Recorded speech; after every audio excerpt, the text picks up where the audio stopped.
আসসালামু আলাইকুম সবাইকে। সবাই কেমন আছেন? তো আশা করি সবাই অনেক ভালো আছেন। আলহামদুলিল্লাহ আমরা অনেক ভালো আছি। তো আমি কিন্তু আমার একটা ভিডিওতে আমার ঘর দেখাইছি, তাই না? তবে আমি আমার শ্বশুর বাড়ি কিন্তু পুরোটা আপনাদেরকে দেখাতে পারিনি, কারণ আমার শ্বশুর বাড়ি প্রায় 22 থেকে 21 বছর হয়ে যাচ্ছে করা, আর সবকিছু ভেঙে চুরে একদম লন্ডভন্ড হয়ে গেছে। তো দেখা দেওয়া হয়নি। তা ভাবছি আজকে আপনাদেরকে আমার শ্বশুর বাড়িটা একটু ঘুরে দেখাবো। আর বাড়িতে কেউ থাকে না, সেহেতু বাড়িটা একদম নোংরা হয়ে থাকে। যতই পরিষ্কার করার চেষ্টা করি এখনো নোংরা হয়ে যায়। তো এটা আমার ঘর। আপনারা যখন এই ভিডিওটা দেখবেন অবশ্যই ঘরটা আমার ফাঁকা হয়ে যাচ্ছে, কারণ আমরা অন্য জায়গাতে শিফট হয়ে যাচ্ছি। তো এটা আমার ঘর আমার ঘর তো দেখাচ্ছি, তাই না? চলেন এবার আমি আমার ভাসুরের ঘরটা দেখাবো। আর আমার শ্বশুর বাড়িতে মোট হচ্ছে 4টা রুম। আসেন দেখাই। এটা হচ্ছে আগের বাড়ি। তো ওইখানে আমার ঘর, আর ওইদিকে হেঁটে আসার পরে এই তো আমার ভাসুরের ঘর। এটা মানে আমার বড় বড় ভাবি এবং বড় ভাইয়ার ঘর। এই ঘরটা আগে কিন্তু খুব সুন্দর ছিল, তবে ওরা না থাকার কারণে ওরা জিনিসপাতি কিছু নিয়ে চলে গেছে ঢাকাতে। ওরা যেহেতু ঢাকাতে থাকে, তো এটা হচ্ছে আমার বড় ভাসুরের ঘর। ঘরটা খুব এলোমেলো হয়ে আছে, ইগনোর করার চেষ্টা করেন, কারণ বাড়িতে কেউ মানুষ না থাকলে সেই জিনিসটা এমনিতেও নোংরা হয়ে যায়। তো এটা আমার হচ্ছে বড় ভাসুরের ঘর। আর তারপরে আছে হচ্ছে আমার শ্বশুরের ঘর, আমার শ্বশুর এবং শাশুড়ি।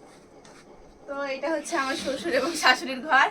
আর এখানে আমার বড় শাশুড়িও আছে, মানে আমার বড় বা আমার শ্বশুরের বড় হচ্ছে বউ এখানেই থাকেন, যেহেতু উনি মারা গেছেন। তো এটা হচ্ছে আমার শ্বশুরের ঘর। একটা ফ্রিজ আছে, আগে নষ্ট হয়ে গেছে ফ্রিজ নষ্ট। তারপরে এদিকে আসো, এই যে ওয়ার্ড্রপ আলো দেওয়া। এটা হচ্ছে ওয়ার্ড্রপ, কিন্তু অনেক আগের ওয়ার্ড্রপ, তাই না? সেগুন কাঠের। হ্যাঁ, সেগুন কাঠের, মানে তোমার সেগুন কাঠে করছে মেহগুনি কাঠের, বহুত আগের, অনেক আগের ওয়ার্ড্রপ। তো মানে যত্ন না পেয়ে নোংরা হয়ে গেছে, প্রায় 20 থেকে 22 বছর হতে যাচ্ছে এখানে। তো এটা হচ্ছে আমার শ্বশুরের ঘর। যতই গুছাই দিই না কেন আমার সব এলোমেলো করে দেয় ওরা।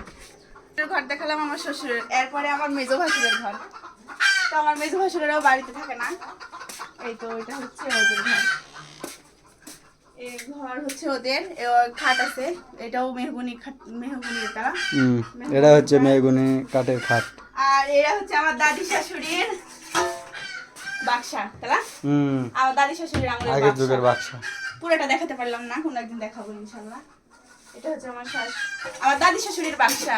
আর এই ঘরেও একটা ফ্রিজ আছে, এখানে একটা ফ্রিজ আছে। আর আমার মেজো ভাসুরের ঘরে অনেক ফার্নিচার ছিল, তো চলে গেছে, যেহেতু ও থাকে না বাড়িতে। মানে আমরা কেউই বাড়িতে থাকি না, খালি আমার শ্বশুর আব্বু বাড়িতে থাকবে, আমরাও চলে যাবো। তো বাড়িটা অনেক বেশি নোংরা হয়ে থাকে। তো এইদিকে আমার শাশুড়ি দেখেন কত কি। আমার শাশুড়ি এই জায়গায় আটা রাখিছে, ডাল রাখিছে, মানে এটি আমার শাশুড়ি সব রান্না বান্নার জিনিসপাতি থাকে এখন। আর এই বাক্সটা আমার দাদি শাশুড়ি অনেক দেখেন, ওদিক দেখেন ভাঙা টিভি পড়ে আছে, ভাঙে গেছে টিভি। হয় এটা ভাঙা টিভি, হ্যাঁ ভাঙে গেছে এক কোণা। তো এটা হচ্ছে আমার মেজো ভাসুরের ঘর। আমাদের 4 জনের 4টা ঘর, কিন্তু মেহমান আসলে থাকার জায়গা নাই। তো আসেন আরো কিছু দেখাই। তো আর মাঝখানে হচ্ছে উঠান, আর এদিকে টয়লেট পার, বাথরুম, ওয়াশরুম সবকিছু। আর ওই সাইডে সোলার পার তো সবাই জানেন কোন জায়গা। তো সবাই হয়তো এখন কমেন্ট করবেন যে বাসাটা খুবই নোংরা। তো বাসাটা নোংরা হওয়ার কারণ আছে, কারণ অনেক বছর হয়ে যাচ্ছে আর যত্ন করার মানুষ নাই। তো আমার শ্বশুর বাড়িটা কেমন লাগলো অবশ্যই কমেন্ট করে জানাবেন। বাড়ি থেকে দেখালাম। আর বাড়ির বাহিরে আমার শ্বশুর বাড়ি কিন্তু অনেক বড়। এই তো বাড়ির বাহিরে অনেক বড় জায়গা, কিন্তু 4টা রুম। বাড়ি বড় কিন্তু 4টা রুম, মানে বাড়ি দেওয়ার সিস্টেম পাইনি আমার শ্বশুর আব্বা। আর তো দেখেন টিন সব ভেঙে। আর এই জায়গাতে একটাই বাড়ি, আসতেছে কোনো বাড়ি না, দূরে বাড়ি আছে। তো বাড়ির ভিতরে দেখালাম, এই তো বাইরে এটা আমাদের আরেকটা দরজা। আর এখানে আমি সোলার পার করছিলাম। তো আমার শ্বশুর বাড়ি অনেক ভুঙ্গি হয়ে গেছে, অনেক বছর হয়ে যাচ্ছে যেহেতু। তো আমার শ্বশুর বাড়ির ভিডিওটা কেমন হচ্ছে অবশ্যই কমেন্ট করে জানাবেন।